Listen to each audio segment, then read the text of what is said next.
Dehgam police સ્ટેશનની surveillance ટીમે ગુપ્ત રાહે જુગારધામ ઝડપી પાડ્યું। 33,270ના મુદ્દામાલ સાથે 6 ઝડપાયા। ગાંધીનગર જિલ્લાના પોલીસ અધિક્ષક મદદનીશ પોલીસ અધિક્ષકના આદેશ અનુસાર દહેગામ તાલુકામાં આવેલા બારડોલી ગામ તરફથી બહિયલ તરફ જવાના રસ્તાની બાજુની ગૌચરની ખુલ્લી જગ્યામાં ગોળ કુંડાળુવાળી હાર જીતના પત્તાનો જુગાર રમતા અને રમાડતા ઈસમોનું જુગારધામ ચાલતું હોવાની બાતમી દહેગામ પોલીસ સ્ટેશનના સર્વેલન્સ ટીમને મળતા દહેગામ સર્વેલન્સ ટીમ બાતમીવાળી જગ્યાએ પહોંચી તપાસ કરતા આ જગ્યાએ ગોળ કુંડાળુવાળી હાર જીતના પત્તાનું જુગાર રમતા છ જુગારિયા શકુનીઓ ઝડપી પાડી કાયદેસર કાર્યવાહી કરતા જુગારિયા પાસેથી પોલીસે 33,270 રૂપિયાનો મુદ્દામાલ ઝડપી પાડી જુગાર તારાની કલમ હેઠળ ગુનો નોંધી કાયદેસરની કાર્યવાહી કરી જુગારમાં ઝડપાયેલ આરોપીની પ્રવીણજી દોલાજી રાઠોડ ઉંમર વર્ષ 35, અર્જનજીના મુવાડા, બીજા સુરેશ પ્રભાતસિંહ ચૌહાણ ઉંમર વર્ષ 28, પરબડી વિસ્તાર દહેગામ,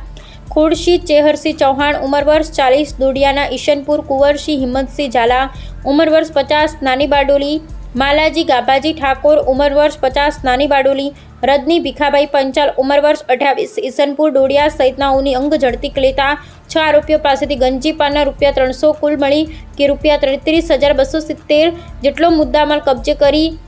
વધુ તપાસ PI VD Desai, PSI MF Jhala, MSI ASI Dhanshyamsinh, Mohan Debhai Desai, Sachinbhai, Ketanbhai, Sohilbhai, Rajubhai, Anilbhai, Vershibhai, Piyushbhai સહિતનાએ મુદ્દામાલ સાથે ઝડપી પાડી કેસ કર્યો હતો।